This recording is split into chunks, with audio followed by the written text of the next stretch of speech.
David and Shona, thank you so much for being here and excited to hear more about your all's experience. Shona, we wanted to hear from you about your experience of burnout and what kinds of lessons you've learned from that experience, and maybe how you would counsel others who are finding themselves in that situation.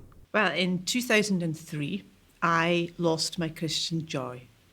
I found myself falling off a steep emotional cliff into a ocean of darkness and depression and despair.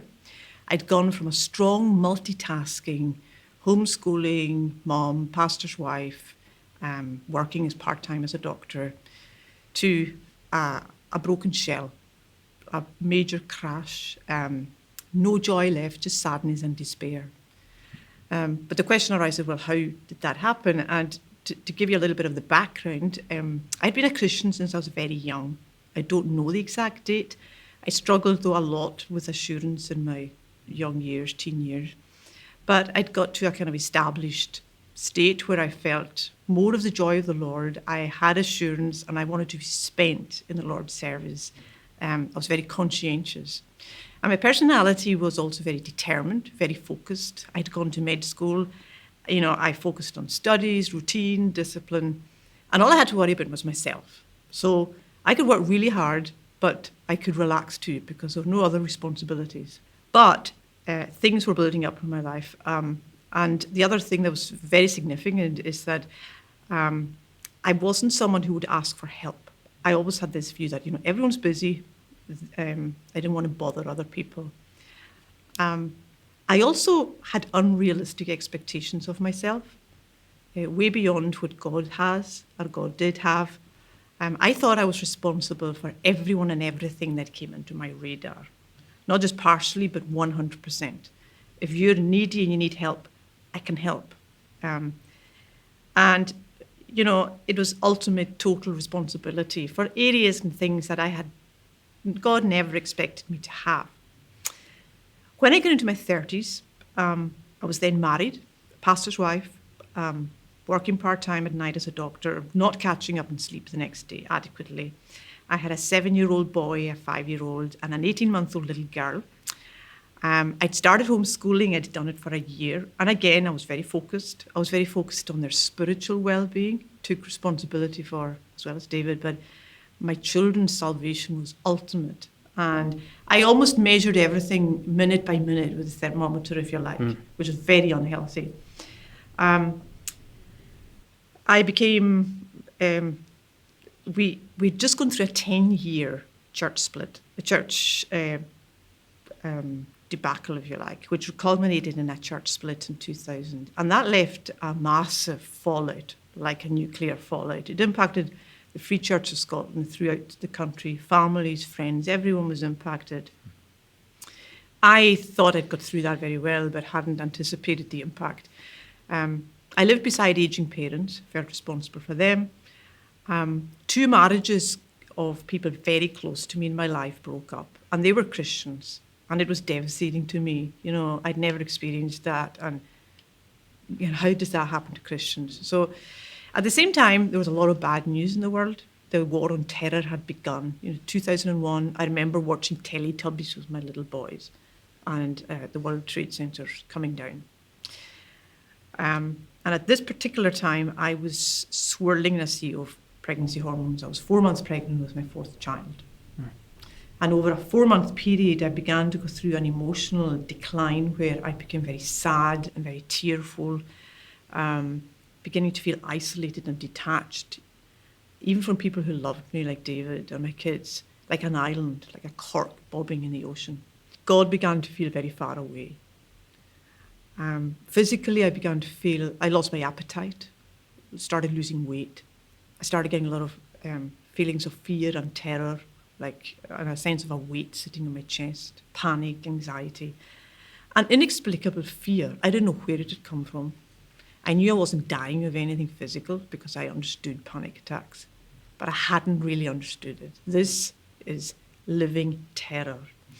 And the terror became then very kind of almost spiritual, conceptually. And when I was rereading the Bible, it seemed worse. I began to imperceptibly begin to think God was against me. God was my enemy. I became terrified of God. He felt far away.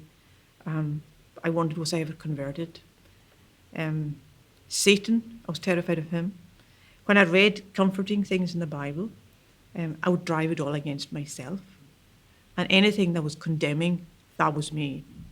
So it's almost like a slow delusional state developing that I did not realize. Because out with that, I still had my wits about me and my full faculty and function. I began to plough through books, Christian books, to try and get a solution to this, what I now had come to conclude was primarily a spiritual problem. I would read Grace Abounding to the Chief of Sinners by John Bunyan, The Christian Complete Armour by William Gurnall, trying to find an answer. But the problem was, the more I delved, the more I studied, the more exhausted my mind became. And I could no longer concentrate on reading the Bible. So I would sit looking at the same words over and over again, and I just couldn't penetrate my mind. Eventually, the whole thing became so major that I could no longer function. I couldn't sleep. I was having nightmares. I was fighting Satan in my mind with scripture. And then I began to wake up wide awake, like a terrified bird at 5 o'clock in the morning. At that point, I realized I was broken. The pressures of life, the stresses had all culminated like Jenga blocks. And that last one toppled the whole thing. My emotional world had fallen apart. God rescued me and God gave my joy back. And just to summarize that, he gave me gifts, graces. I received counselling from my dad, who had been a pastor for years. He knew the difference between major depression and spiritual backsliding. And he was able to help me see the difference, and that my spiritual symptoms were actually on the back of a mental breakdown. I received family support through David mainly, practical help, my family. I even took on a cleaner. Although sometimes I would clean before the cleaner came. That's how crazy I'd become. And I began to take breaks. I began to make sleep priority, exercise a priority, walking by the shore on my own every day, not trailing kids with me and sorting out refereeing fights. Walking by the ocean, just outside the sky, nature, places where previously God had really ministered to my soul. I also received the gift of medication in form of antidepressant. And over time, I began to improve. My devotional life became more realistic. Prayer was so difficult. All I could cry often was, Lord, help, rescue me. And instead of sitting for a half hour and an hour trying to get through, I would take a verse or 2 verses, 5 minutes, sit, read it, reread it, pray very briefly, Lord, help me, speak to me through your word, and then physically get off my knees and get going with the day. And all these things God used to help. The other very helpful thing was called CBT, Cognitive Behavioural Therapy. In essence, you find that in the Psalms, where David reminds himself that he's seeing things and he's concluding wrong things, coming to wrong conclusions. But God comes along and helps him to put the correct perspective and correct thoughts on the same situation. And I learned that, and I still, that's very important in my life. Moving forwards, the recovery of joy, recovery from burnout is a process. It doesn't happen at once. It was over months, even years to some extent. The physical, emotional aspect was recovered much quicker. But the spiritual took longer. And I began to see more of God's work in my life through providence. I was here. I thought I was dying. I thought my life was over. David's ministry was over. And now I'm here. What I dreaded didn't happen. How did that happen? God did it. And that helped me begin to reconnect with God, that he has not let me go. And that began to refuel my joy. I learned 2 very important lessons. Before depression, before I had gone through burnout, I never would have believed that I could have that could have happened to me. Clinically, I had some training in psychiatry for family practice, and I'd seen a lot of people, treated a lot of people.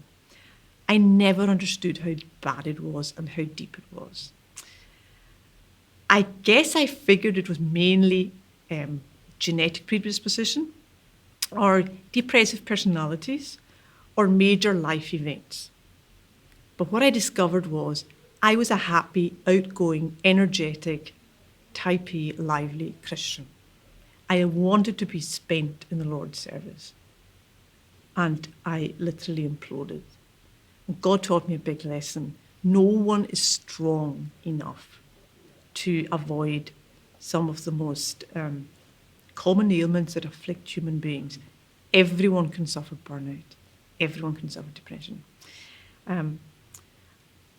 Post-depression, I've come to value the importance of caring for, not just giving out and caring, but receiving. I need to refuel so that I can effectively minister to others. And if we're in it for the long haul, if you want to live a long, fulfilled, Christ-serving life, you have to pace yourself. You cannot run a marathon running the first mile at the way you would run a 100-meter dash. You just can't do it.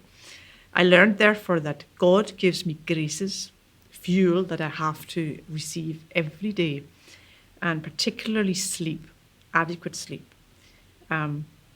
Exercise. I was always a child who was running and playing and energetic, and I ditched these things because I was so busy serving others. My body was craving for a release of that energy in a physical running around way, instead of all this mental energy expenditure, which leads you into almost like a constant state of fight and flight. And there's nowhere for this adrenaline to go. I learned that important connection, and I built a regular exercise pattern back into my life. Fulfilling relationships as well. You know, in ministry, as a pastor's wife or a pastor, wherever you're serving, you're always on the lookout for the people who need someone to come alongside them. But if these are the only connections you make, you yourself are going to finish up drained. And it's important that you are in a position of receiving as well. And God gives us other friendships in our life so that these friendships fuel us. And it's not just me praying for other people. I need other people to pray for me. And this takes humility. And you know, when I think about it, pride can sometimes drive us along too, being strong. And I learned that the humility and the acceptance of God's gifts is so important to effective Christian service. There are other things like regular breaks, family vacations, days off, Sabbath. All these things are important, and David will address these too. But in essence, I got my joy back. God gave it back, but God used means. And one of the key things was this temple of the Holy Spirit is not just a living sacrifice. It's a temple that needs to be maintained. And that way we keep our joy. Thank you.